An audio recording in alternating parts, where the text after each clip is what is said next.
Good evening. Is this on? Good evening. Thank you for coming. I'd like to dive right in so I don't waste your time. We'll be finished by 8 o'clock. I'll give you a 5-minute fluid balancing break somewhere in the middle, okay?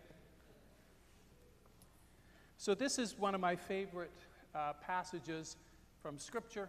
One of my teachers in college used to always pray it before he taught. It's called Solomon's Prayer for Wisdom. It's from the 9th chapter of the Book of Wisdom. God of my fathers, Lord of mercy, you have made all things by your word, and in your wisdom have established us to rule the creatures produced by you, to govern the world in holiness and justice, and to render judgment in integrity of heart. Give me wisdom, the attendant at your throne, and reject me not from among your children. For I am your servant, the son of your handmaid, a man weak and short-lived, and lacking in comprehension of judgment and of laws. Indeed, though one be perfect among the sons of men, if wisdom who comes from you be not with him, he shall be held in no esteem. Who understands what is pleasing in your eyes, and what is conformable with your commands? Send her forth from your... Lord God, we thank you for the gift of life in all of its phases. We ask you to give us the grace to appreciate the last of them with all of its challenges and blessings. Through Christ our Lord. Amen. So really, wisdom is going to be one of the big themes through this whole thing about the spirituality of aging. I'll tell you a little bit about how I got into this. I was newly ordained, 26, 27 years old. I'd been in the parish for a couple of years. Can you adjust that volume a little bit, Rich? So I was 26 or 27 years old. I'd been in the parish for a couple of years, and there were two religious women who were doing a series of workshops at the time called Praying and Playing in the Second Half of Life. So where this all then comes back, there's even further background. Eventually, theologians and people who have studied spirituality began to apply those stages to our ongoing spiritual journey. And I remember I said, so I was asked if I would do a week-long retreat with the sisters. I was just to be the person who was there to celebrate the liturgies and preach. And I said, well, can I attend the sessions that were on midlife? And they said, hear it. So they agreed, and it ended up they had all these nuns at a retreat in one of those honeymoon places in the Pocono Mountains. And I said, yeah, I want one of those heart-shaped tubs with a mirrored ceiling. I didn't get it, so anyhow. I will give you a bibliography in the last session, so feel free to enter Aging, and I believe this is by Joan Chittister. She writes, my friends, let's grow up. Let's stop pretending we don't know the deal here. Or if we truly haven't noticed, let's wake up and notice. How could we have missed it for so long? Let's grieve our losses fully like ripe human beings. Let's not act like we have been betrayed, as though life had broken her secret promise to us. Impermanence is life's only promise to us.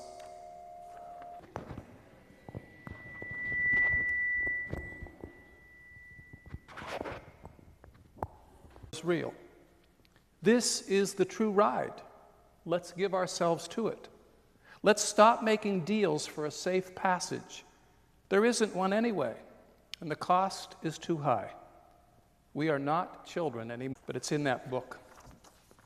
So the reality is there are two things that would be like to be able to say with St. Paul. Well, then we take that and extrapolate that out in the life of Christ, and what?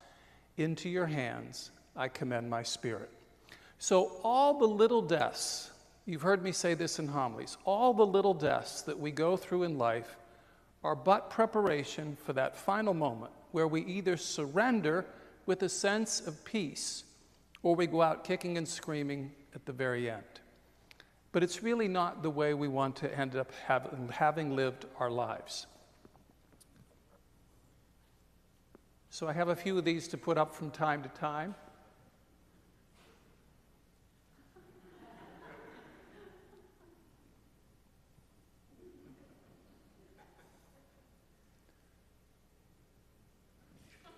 We'll leave it there for now. So first of all, we need that took them there. I know, I'm aging. For most of my life, I've been able to think of myself as young. Because I was an advanced degree within the next year, he was teaching graduate theology at age 26. I was teaching graduate as young. Even as the years piled up and my body began to betray my conception of myself as young. However, for most of those years, I tried to stay young too in soul. Staying on top of whatever is shaping youth culture, its movies, popular songs, its lingo. During my years in the seminary and for a good number of years after ordination, I was involved in youth ministry, helping give youth retreats in various high schools and colleges. At that time, I could name all the popular songs, movies, and trends, speak youth's language, and I prided myself in being young. That is not me. But nature offers no exemptions. Nobody stays young forever.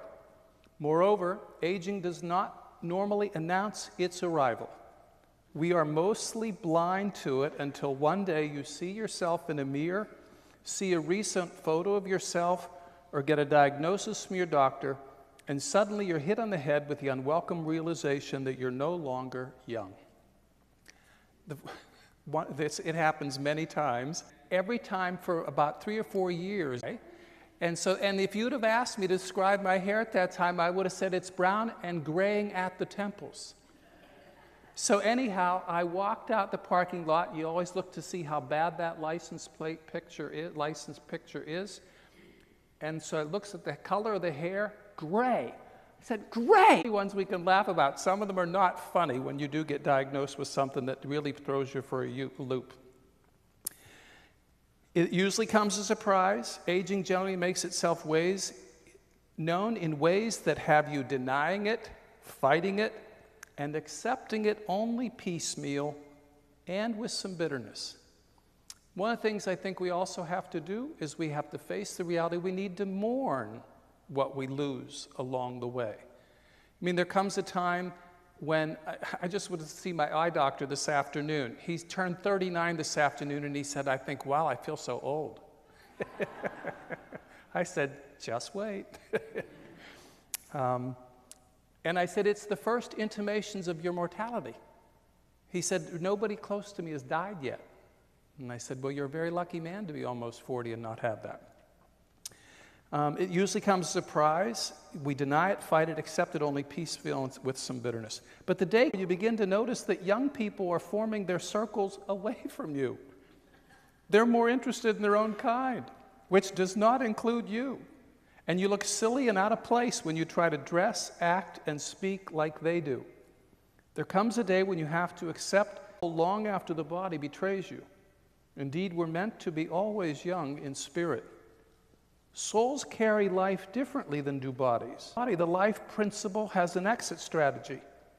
It has no such strategy inside a soul, only a strategy.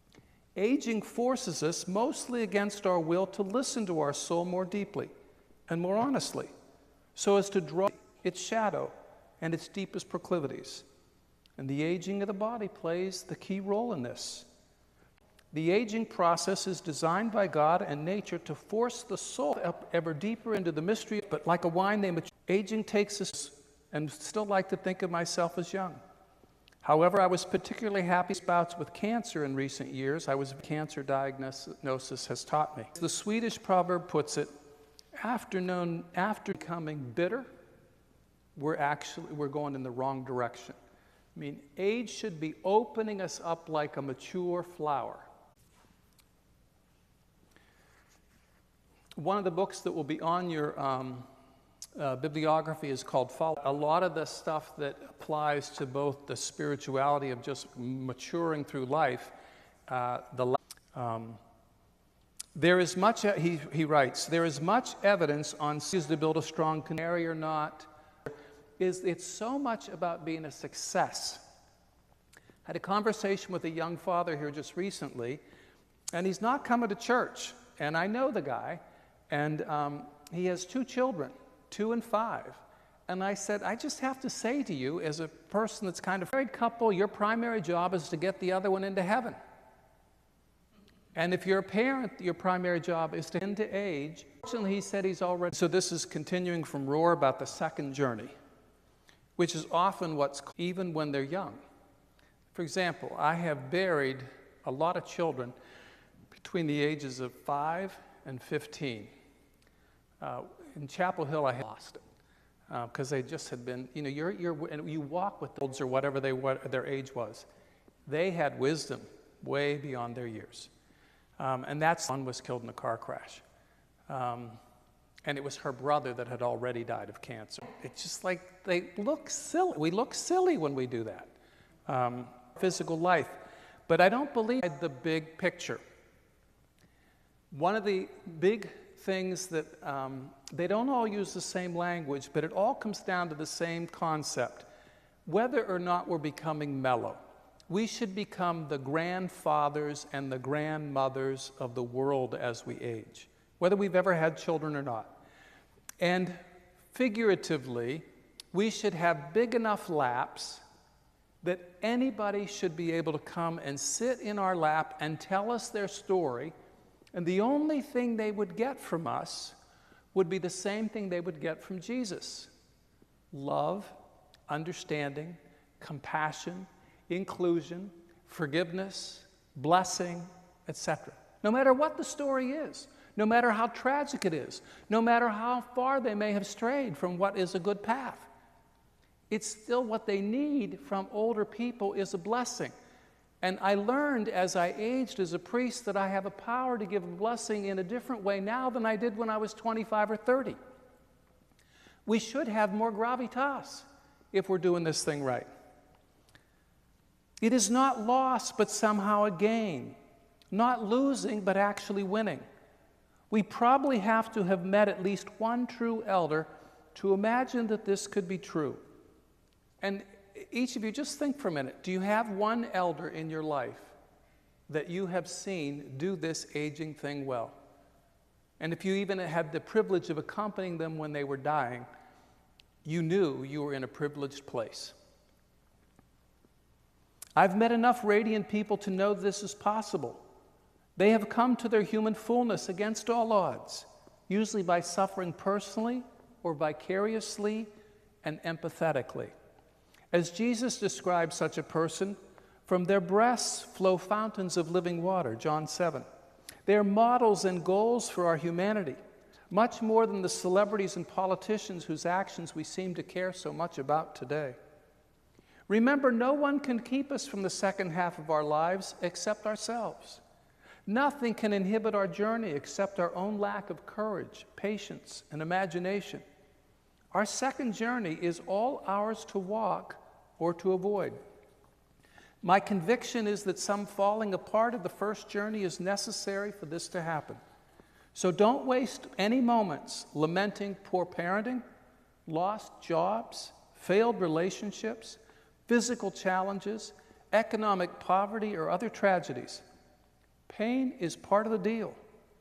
If we don't walk into the second half of our own life, it is surely because we do not want it.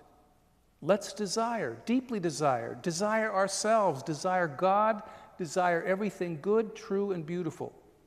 All the emptying out is for the sake of a great outpouring. And that's really the promise. I've come to bring you life and bring you life to the full.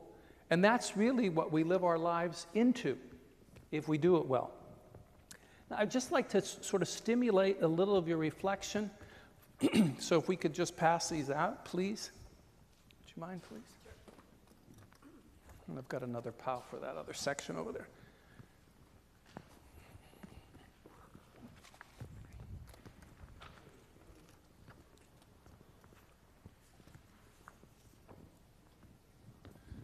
Do you want to do this going back? Let me have one. So while they're doing this, does anybody have a question that they came with? Like, I wanted to know about X, or hear what I had to say about Y, whether it's any good or not.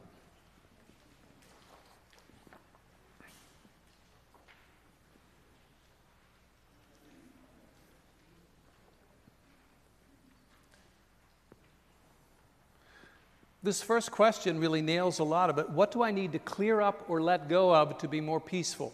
So there's that great line from a story of St. Ignatius of Loyola, who was playing a game of whatever was the 16th century equivalent of pool with several of his friends, and they were talking about some things, and Ignatius said, one of the guys said, "What would you do if you knew that you had 2 hours to live? What would you do?" And so the one guy said, "Well, I would go find my father and reconcile with him." Somebody else said, "I would immediately go find a priest and go to confession." Somebody else said, "I would want to go make sure that my family was taken care of." And Ignatius was silent through the whole thing, and they said, "What would you do?" And he said, "I would finish the game of pool." There's a lot of wisdom in that, because the reality is, as we go through life, we should be clearing things up and letting go of what we need to so that we can live a peaceful life. You know, we've all seen people who die without wills, and if you don't have a will, don't come to class next week, get a will. It is the most uncharitable and selfish thing you can do, to not leave your family with a will. And I'm just saying that because I have dealt with the aftermath of that repeatedly. And Christian people should be ashamed if they leave their children that mess. And often the family falls apart because the parents didn't bother to get a will. Why? Because we don't want to talk about death. Grow up. It's coming. There's a 100% mortality rate. What are my resistances? And it could be resistances in all kinds of things. But all of this is really about our vulnerability. We have to realize that we are weak and fragile. And that's why we are so dependent upon a Heavenly Father. What are my resistances to being fully present? And that would include something like a will. This is the reality of life. I had to make my first will when I was 25 years old. It was required when you were ordained. And I've updated it probably about every 10 years ever since. It's not a big deal. There's nothing morbid about the fact that someday we're supposed to be with the Heavenly Father. 4, what are my distractions? A lot of it has to do with we're just too blasted busy all the time. But now, as we're aging, we should be less busy and able to begin to deal with that ripening that does some things in slow ways. Ripening doesn't happen fast. We also have to be honest, what are we afraid of? I remember that one kid, I'll never forget him, John Paul was his name, and his family at the end went kind of weird. That's all I can say. They started saying things to him. The doctor said there's simply nothing more we can do for him. And he was almost 13 years old. And so the parents said, you can talk, and I was seeing him pretty regularly. And then all of a sudden when they stopped that, they did all this herbal stuff. And I have no objection to doing herbal stuff. But it was clear the kid was going to die. And they were telling him failure's not an option. And they said, you can't talk to him about dying. And I said, I will not come back until you people face reality. You're leaving this kid to die alone and unsupported. And I said, this is bad practice, spiritual malpractice, and I will not be part of it. So when you're ready to face reality, you can call me back. Well, about a week later, they called me back. And I said, I am going to talk to him about dying. And they said, that's fine. They all scattered out of the room as soon as I came in. And so I said, in those situations, I'm always, Lord, give me the right thing or shut my mouth. You know, what do I know to tell a 13-year-old? So by this time, though, I did have some experience. And I said, John Paul, you know you're going to die, don't you? And he said, yes.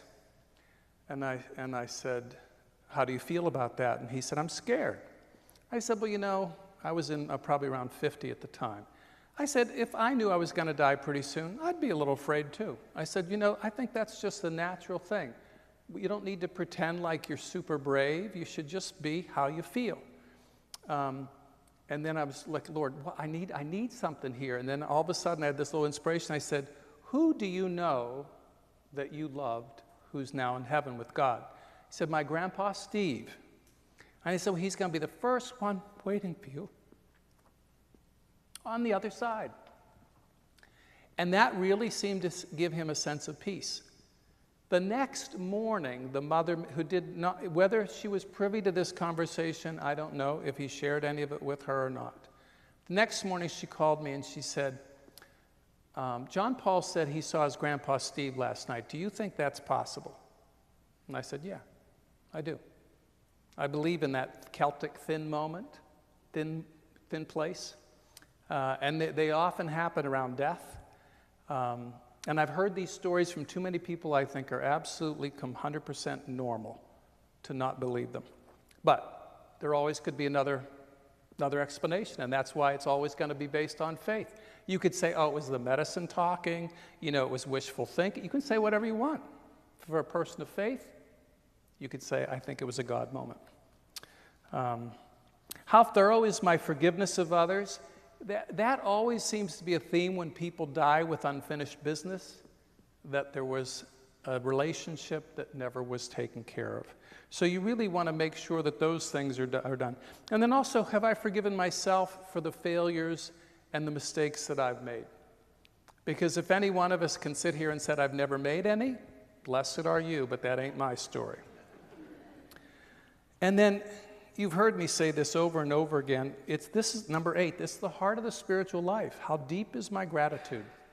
And really, for all of us here in this room, if we're not tithing, we're not grateful.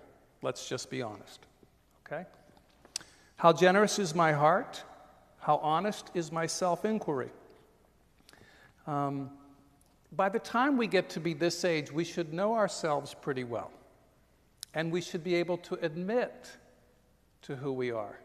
First time I ever had to face that was, I was in my early 20s, and they had a psychology program at in the seminary, and it was optional whether or not we would take part in it. And I thought, I'm not missing an opportunity like that to get a cheap shrinking, and because it was free for us as students. And we were working with people who were doctoral students being trained to be therapists. And I thought, I've never done anything like this. I think it might be really a wonderful experience. And it was. But it was interesting when about 3 or 4 single-spaced typed pages, they laid out everything about me in lavender. All the good and all the bad, and it wasn't a pretty picture. And yet, the whole point of it was, and God loves you exactly as you are. This is what you have to work with. This is what will make you a good priest or a bad priest, depending upon how you work through the reality is that this is who you are. Where do I not want to look? And what's hiding in there that needs to be dealt with? Where do I hold back from love? And I hear this all the time in marriages, that last time you two had a date. And people look, priests telling you have to do it once a week. See what I'm saying? It's like we got to take a look at these things. Why are we holding back from love? Whether it's in friendship, whether it's in our marriage, whether it's with our kids. How easy am I able to be with any kind of unease, disappointment, pain, suffering? I have a brother who has a lesbian daughter, and the worst thing he could have ever said, he said when she came out to him. He said, I've never been so disappointed in my whole life. It's like, oh my gosh, how could you have wounded her like that? But he's repaired that, fortunately, I think through a lot of grace and a lot of hard work. But homosexuality was such a subject he was just so uncomfortable with. What are my aversions? Where do I cling? And a lot of the clinging in our culture has to do with we're still trying to hold on to our youth. This Botox industry, I find, is just the most funny thing in the whole world. There were a whole bunch of women in Chapel Hill that were just permanently surprised. I was actually at a party, and I was very good friends with this couple, and this woman was like the queen of Botox. Well, there were several queens. And anyhow, but there were 3 or 4 of us standing around, all from the parish, having a glass of wine at some event.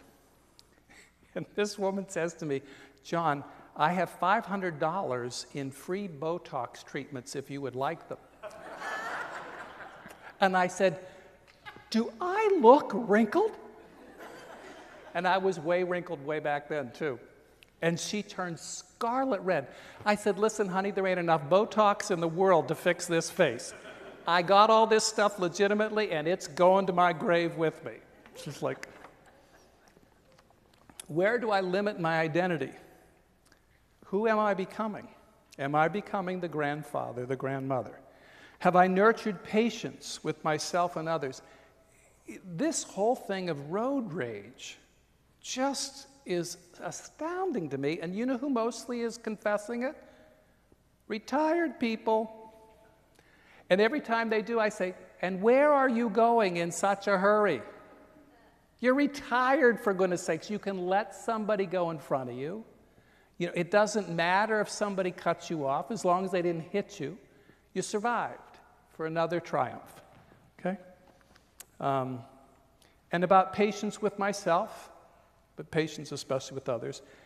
How spontaneous is my compassion with myself and others?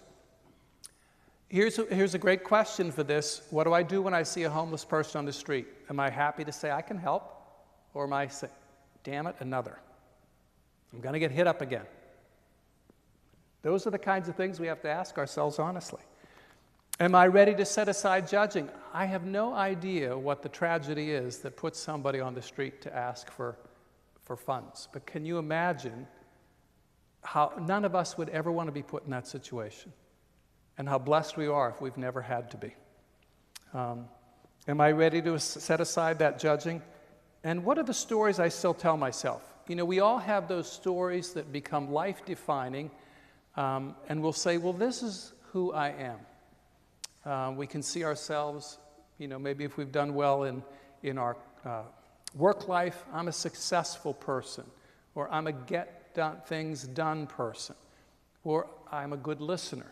So, of the stories that I tell myself, are they true stories? And are those stories still ones that I should keep and deepen, or are they stories I need to discard?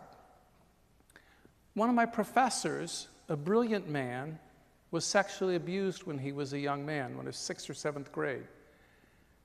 And he calls himself, this man that has written 30-some books, he lectures all over the place, he calls himself damaged goods. And I said, that is just a ridiculous way to refer to yourself. That's a story you need to quit saying. You're not damaged. You're a triumphant person who's overcome a lot of obstacles to become an outstanding professors. Outstanding, one of the best professors I ever had. So, maybe we should take our 5-minute stand-up break and balance fluid, or do you want to go for 5 or 10 more minutes? All right, you're going to go. Here we go. So here's this whole notion about ripening. The word ripening helps us move beyond any exclusive concern with physical aging.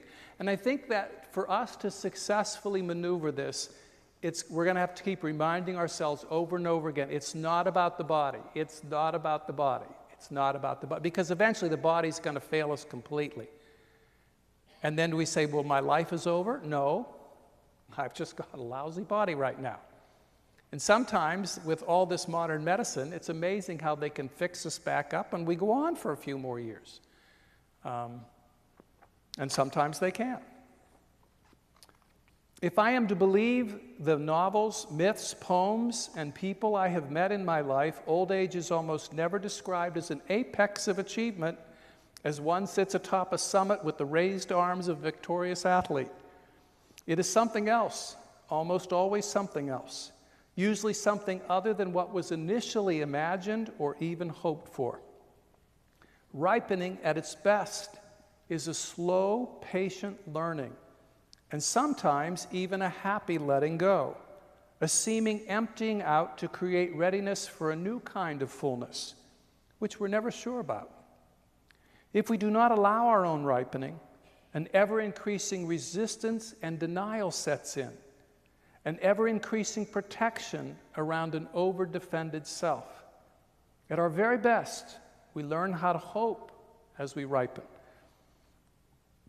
I think this is a very profound statement. Youthful hopes have concrete goals.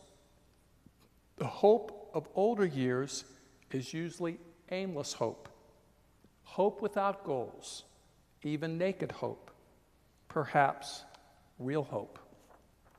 Such stretching is the agony and the joy of later years, although one can avoid both of these rich experiences. Old age, as such, is almost a complete changing of gears and engines from the first half of our lives, and does not happen without many slow realizations, inner calmings, lots of inner resistance and denials, and eventual surrenders. All of them, by God's grace, work with our ever-deepening sense of what we really desire and who we really are. There's that great line that I think is so much wisdom for us at any moment of our lives, that it's fine to make 1,000 mistakes. It's not fine to make the same mistake 1,000 times. We have to learn from our mistakes. And that's one of the big themes of all the literature just about spiritual growth, period, is that we have to learn from our mistakes, or otherwise we just keep repeating them over and over again. And you've seen people like that. So you know them as a 30-year-old, and they're not very pleasant to be with, and you meet them 30 years later, and they're still not pleasant to be with. Like something didn't happen here that was supposed to happen. I had the experience. There was a kid that I went to high school with who I must admit I didn't really like very much. I thought he was obnoxious, and he just open mouth and insert foot, one of those kind of people. So anyhow, here we are at our 10th anniversaries. 10 years later, I'm ordained a priest, 5 years by this time, and I see him out of the corner of my eye, and I'm standing talking to the one guy that probably had changed more than anybody else in the class in 10 years. It was not a happy change.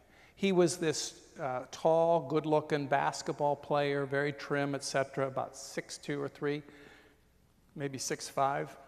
And I'm standing talking to him. He's now pot-bellied and completely bald. I mean, really completely out of shape.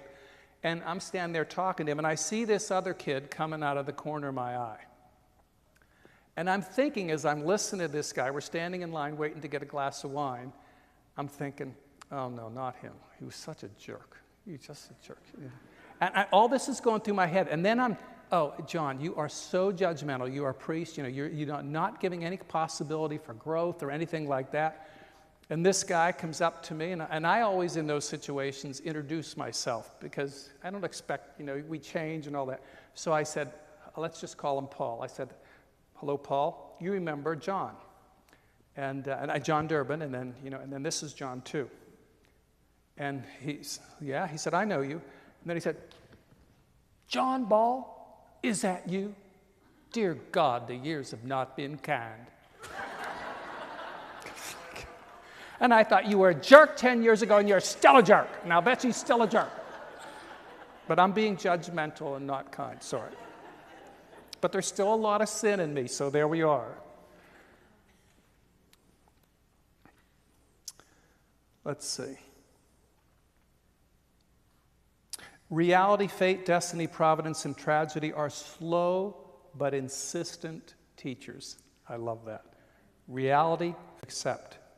And sometimes we speak of a spirituality of ripening, broad horizons, except through many countries, and even Canada and Germany and so on, to the military bases, teaching adults how to bring people into the church. So everybody would come up with, I've got this, the most bizarre case you could think of about this person who wants to enter the Catholic Church. And so one of the guys that was one of the founders of the forum, who was a very wise older priest of Chicago, said he had a series of 10 commandments about how we deal with all these odd situations that are irregular. And guess what? Life is very irregular for a lot of people. So one of his first commandments was, do not try to solve a problem that the church hasn't solved for 2,000 years. And that's very relaxed. And then the other thing was, everybody is welcome. So it doesn't matter what the crazy wacko story is. It's not my job to judge it. It's my job to just say, there's a place here. Come on and sit down. And let you and God figure it out. I had a doctor who was, working with fertility issues. And, there's a whole lot of problems with church teaching with that. And I didn't know what to tell him. I said, it's going to have to be your decision. But I said, guess what? There's not a single person that sits in the church on Sunday morning, including the priest, who's following every jot and tittle of church teaching. So just get over it and move on, however you and God decide. I eventually received him into the church. The ripening of mind and heart is most basically a capacity for non-dual consciousness and contemplation. My guidance is a simple reminder to recall that we will be forced to learn by necessity, and under pressure anyway. The open-ended way of allowing and the deep meaning that some call forth. To live in trustful faith is to ripen. It's almost that simple. Okay, let's take a 5-minute break. I need some water.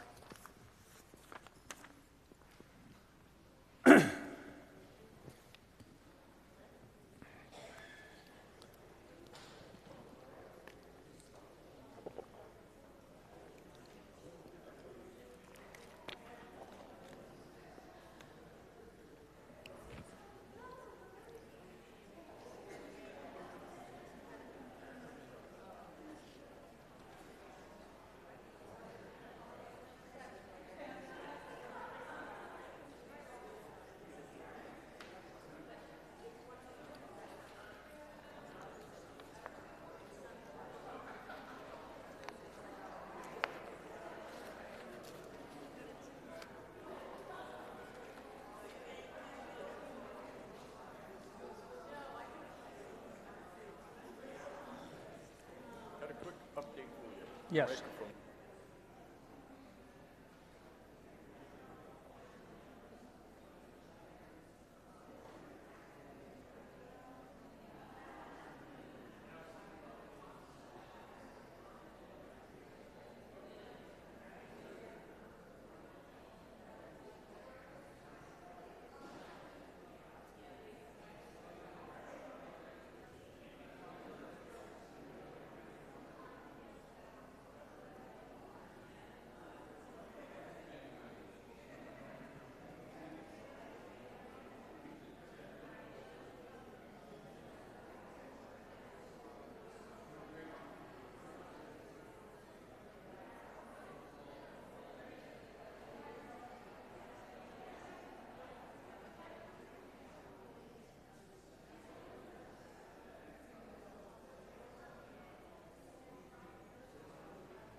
Okay, could we reconvene?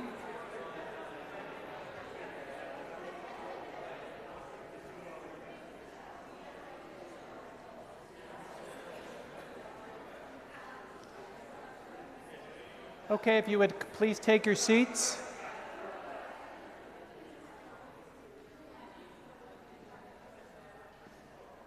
Sit down and shut up. I meant that in a Christian way.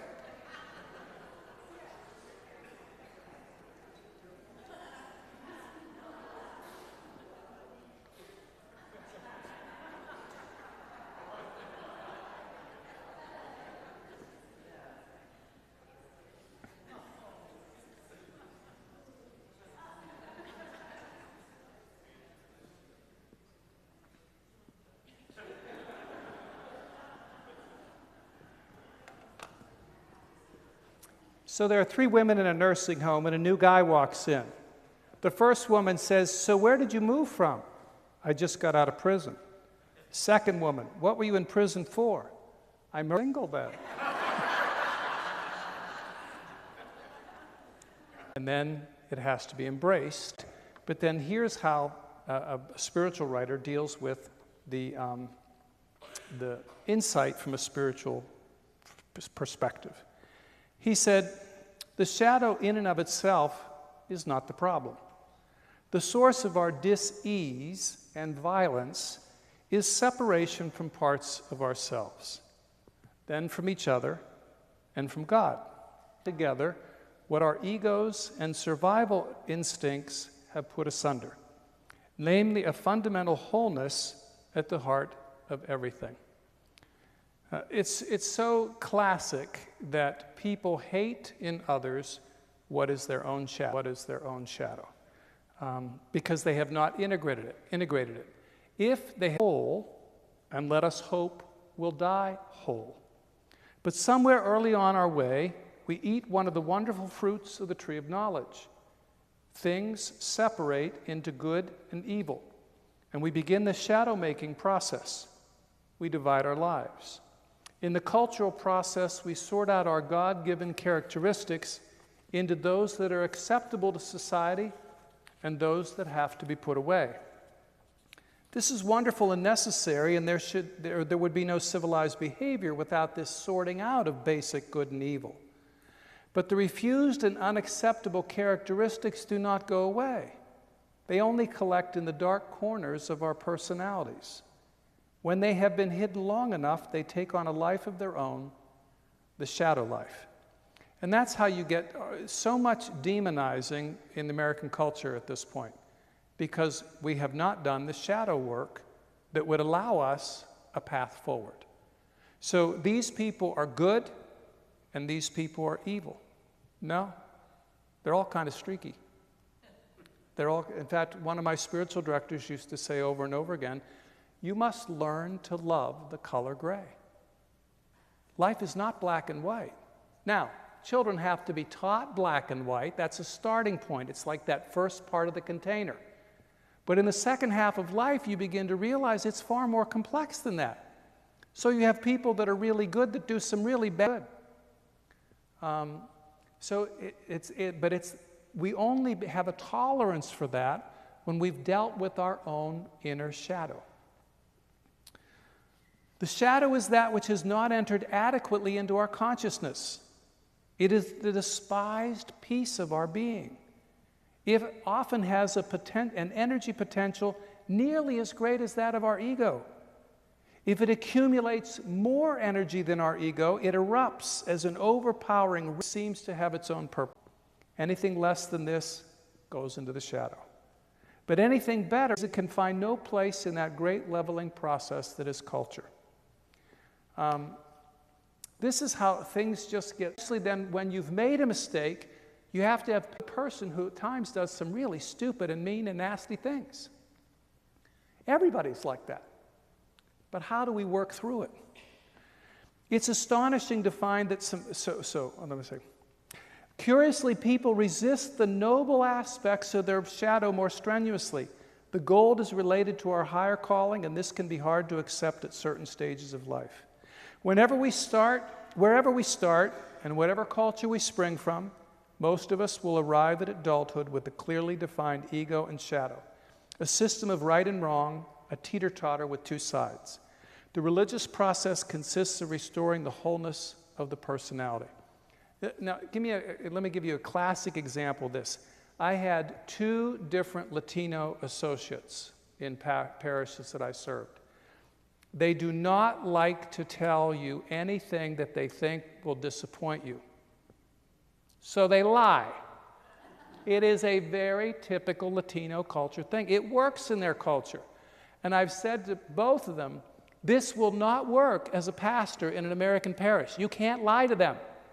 Because when they find out you've lied to them, you're going to have a big mess. People have to know that you speak the truth. Even if they don't want to hear it, you speak the truth.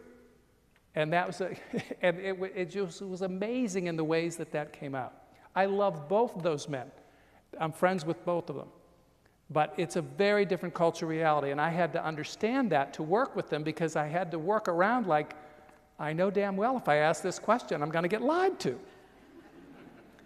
Doesn't mean they're bad people. Like I said, they're both good friends of mine. But that's a cultural shadow that they grow up with. It's the same thing I've heard from people who've dealt with Asian cultures in business. They always tell you the answer is yes, even if it's impossible for them to deliver the yes. So is this deadline going to be made? Yes. No way in hell. But that's just the way the culture works. But being able to understand that is a big part of then to work through the shadows kind of stuff. It's in our culture. It's also in every individual's. Generally, the first half of life is devoted to the cultural process. We gain our skills, raise a family, discipline oneself in 100 different ways. The second half of life is devoted to restoring the wholeness, making holy, childlike at the beginning.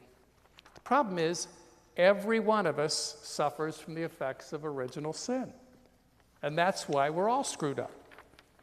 But we really want to be able to be the people that can help ourselves, and by helping ourselves, help others, and by helping others, help ourselves, to be able to negotiate through that to that more whole state. Because we want to die in a whole state. We don't want to die with some of these things that have been our Achilles heel our whole lives still unresolved. Like we don't want to, like, well, I'm just so angry. This is my classic automatic response to this situation is anger. Well, where's it getting you? Are we just becoming a grumpy old man or a grumpy old lady? Or in fact, are we beginning to realize there's a ripening that needs to occur here, or there's a mellowing, whatever word you want to use, and somehow this energy of anger needs to be directed in a different way that pulls the energy in, but then makes something that makes of a whole. Does that make sense? But it's like that no matter what the issue is.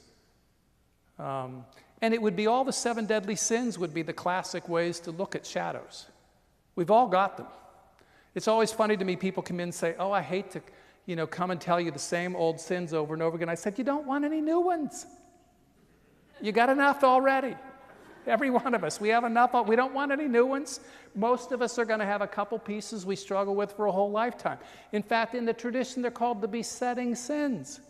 Everybody has one, or 2 or 3. In my case, dozens. Anyhow, it's just the way it is. The other thing, too, is that we really have to do a lot of wrestling with ourselves. And I love this image. In his memoir, Report to Greco, Nikos Kazantzakis shares this story. As a young man, he spent a summer in a monastery, during which he had a series of conversations with an old monk. One day he asked the old monk, do you still wrestle with the devil, Father Makarios? The old monk replied, not any longer, my child. I've grown old now, and he has grown old with me. He doesn't have the strength. Now I wrestle with God. There's a lot contained in that remark, I wrestle with God. Among other things, it suggests that the struggles in later life can be very different than those of our younger years. In the normal scheme of things, we spend the first half of our lives struggling with sensuality, greed, sexuality, and spend the last half struggling with anger and forgiveness. And that anger is often, however unconsciously, focused on God. In the end, our real struggle isn't with regret, it's with God. Fulton Sheen used to say that the temptation of youth is lust, the temptation of middle age is power, and the temptation of old age is greed. I used to say to my spiritual director, I haven't gotten over the first one yet. But wrestling with God has another, the other two have never interested me, power or money. But sex still is very fascinating to me. But wrestling with God has another aspect. It invites us to a certain kind of prayer. Prayer isn't meant to be a simple acquiescence to the will of God. It's meant to be an acquiescence, yes, but a mature acquiescence. One cometh to at the end of a long struggle. We see this in the prayers of the great figures in the Scriptures: Abraham, Moses, the apostles, Jesus. Abraham argues with God and initially talks him out of destroying Sodom. Moses at first resists his call, protesting that his brother is better suited for the job. The apostles excuse themselves for a long time before finally putting their lives on the line. And Jesus gives himself over in the Garden of Gethsemane only after first begging his Father for a reprieve. As Rabbi Abraham Heschel, one of the leading Jewish philosophers and theologians of the 20th century, put it, from Abraham through Jesus, we see how the great figures of our faith are not in the habit of easily saying, "Thy will be done," but often, for a while at least, counter God's invitation with, "Thy will be changed." Struggling with God's will and offering resistance to what it calls us to can be a bad thing, but can also be a very mature form of prayer. The book of Genesis describes an incident where Jacob wrestled with the Spirit for a whole night, and in the morning that Spirit turned out to be God. What a perfect icon for prayer. A human being and God wrestling in the dust of the earth. Doesn't that accurately describe our human struggle? There we are in the dust wrestling with God. We would do well to integrate this concept of wrestling with God into our understanding of faith and prayer. See, the thing is, we can just never deny that we don't have something to struggle about. We will never get to the point in our lives, except for hopefully at the last breath, that the struggle is completely over. We may get close to it, and you have some of those great saints. But for example, I've done a lot of study on Teresa of Avila, and she was this great. She had mystical visions. She founded 40-some convents in her life. She said that she lived the first half of her life as a nun, the first 30 years, in a very mediocre way. She was from a very wealthy family. A lot of very wealthy women that chose not to be married and knew that they would have a place to exercise power went into convents. They lived lives of luxury. They ate, they drank, they had parties. They just didn't marry and get all that. They didn't want to deal with that complication. And they had the funds to do it. Their families endowed the monasteries and so on. So here she is. She goes through all this. She has a big conversion experience. And the rest of her life is really all about God. There is a letter from her, who's had mystical experience, written by this time the interior castle, and all of her great writings. And she writes this whiny, manipulative, it's like a 16-year-old schoolgirl letter to a young monk that she had sort of apparently an infatuation with. And she's whining, "I'm not feeling well, and you don't come to see me," and all this. And I'm just like, this is the mark of a mature woman? No, she still hadn't finished the shadow work, even after all those years. That doesn't mean she wasn't a great saint, but it means that she struggled with a shadow just like everybody else does. And I find those kind of stories very encouraging, because then we don't lose hope that, I'm 68 years old and I don't have it figured out yet. Well, good luck.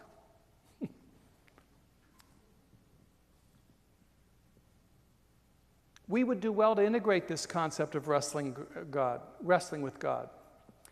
Human will doesn't bend easily, nor should it, and the heart has complexities that need to be respected even as we try to rein in its more possessive longings. God, who built us, understands this, and He's up to the task of wrestling with us in our resistance. I've often said to people that are just angry about all of life, and then bottom line is they're angry at God. And I said, well, you need to tell Him that. Oh, I couldn't say that to God. I said, well, you think He doesn't know? Holy mackerel. You know, you're going around destroying people around you. You know, you got to give them a break. Figure this out. The classic mystics speak of something they call being bold with God. This boldness, they suggest, comes not at the beginning of the spiritual journey, but more toward the end of it, when after a long period of fidelity, we are intimate enough to God to precisely to be bold, as friends who have known each other for a long time have the right to be. That's a valuable insight. After you've been friends with someone for a long time, you can be comfortable with expressing your needs to him or her, and in the context of a long, sustained relationship, unquestioning reverence is not necessarily a sign of mature intimacy. Old friends, precisely because they know and trust each other, can risk a boldness in their friendship that those in a younger, less mature friendship find missing. This is also true with our relationship with God. God expects that at some point we will kick against His will and offer some resistance, but we should lay out our hearts in honesty. Jesus did. God certainly expects some resistance. As Kazantzakis put it, the struggle between God and man breaks out in everyone, together with the longing for reconciliation. Most often this struggle is unconscious and short-lived. A weak soul does not have the endurance to resist the flesh for very long. It grows heavy, becomes flesh itself, and the contest ends. But among responsible persons who keep their eyes riveted day and night upon the supreme duty, the conflict between flesh and spirit breaks out mercilessly and may last until death. You read a book by Mother Teresa, that was written after she died. It was from her diary. She was having a mighty struggle with God to her last breath. And she's a great saint. The Spirit wants to have, so the stronger the soul and the flesh, the more fruitful the struggle and the richer the final harmony. The Spirit wants to wrestle with flesh that is strong and full of resistance. It is a carnivorous bird that is incessantly hungry. It eats flesh, and by assimilating it, makes it disappear. If you've read the biography of Augustine, he writes that fabulous passage in that, and it's actually reports, and he fought that whole one direction, and it all went to God. And that passage is just, so we go from the sublime to the ridiculous.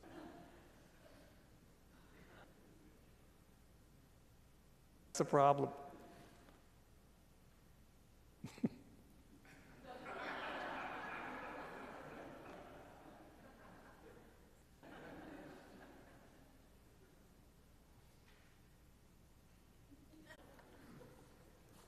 This was written about dealing with the fact that we are aging. Isn't that beautiful? Old men recall their youth and the aches. That this illusion was hardly doubted makes its ruffled wake of heartbreak even more poignant. We weep as the dead tell us of so. One bereft man tells us that he and his girlfriend planned to get married when the time came to have children. More schooling, a family trip, time together in retirement. There would always be that we find the gold. Were we perfect, we would have no need of the experience that transforms our lives. Perfection would exempt us from making acts of faith in others. Many men and women who, in the face of death's choosing them that day, the pits of loss, are searching the universe, singing in our suffering of all suffering and its healing, that no pain goes unnoticed, and none is without meaning. We have learned no small, but finding instead the gold of the simplest and most. I think that's a wonderful piece. And it's just going to be, that famous canticle that he wrote, praise be my Lord, cheerful and strong. He wrote that after he lost his eyesight, because the treatment for the cataracts that were clouding his eyes was to cauterize. By the time he wrote that canticle, he wrote it near the end of his life, he was blind, but he could still write about fire. It's cheerful and boisterous. That's the work of somebody that really has pulled the shadow all together. But you know, something else that Francis wrote near the end of his life, and that's why I love these diamond near the end. It'll come to me in a second. I think we're going to end for this evening. He really starved himself most of his life. He thought, all other ass. Another great story about him, you know, that here he is, this great saint and mystic and all that stuff, and had gone to see the Sultan and all that stuff. But Francis had a thing about money. He was a nutcase. The friars were not even allowed to touch it. And so one of the friars had seen a coin on the altar in the Portiuncula, which is the little church that now has a big basilica around it in Assisi. And he thought, oh boy, if Francis sees that, he's going to go nuts. So he just took it and he put it on a windowsill. And somehow Francis spied it. And he said, who put this there? And the friar came forth trembling. And he said, and Francis berated him. He said, you were never to touch money. You put that there. Now you go pick it up with your lips. And then you go put it in a fresh pile of donkey dung. That's what he made him do. So he was kind of nuts there too. You know, he was fanatical in a lot of things. So my point in telling that story is, again, here's an imperfect human being, not even letting the poor guy tell his story, that I was doing it so you wouldn't go nuts like you're going on me, and yet it was still happening in his life. So, you know, none of us, so perfection is not the thing. Maturation is the thing. That's what we're looking for. So this is a beautiful prayer by that famous Jesuit priest, scientist, Teilhard de Chardin. And he has some just really beautiful passages about different things. But here's one of my favorite. He says, when the signs of age begin to mark my body, and still more when they touch my mind, when the ill that is to diminish me or carry me off strikes from without or is born within, when the painful moment comes in which I suddenly awaken to the fact that I am ill or growing old, and above all, at that last moment when I feel I am losing hold of myself and am absolutely passive within the hands of the great unknown forces that have formed me, in all those dark moments, O Lord, grant that I may understand that it is you, provided only my faith is strong enough, who are painfully parting the fibers of my being in order to penetrate to the very marrow of my substance and bear me away within yourself. Thank you for coming this evening. We'll have more next week.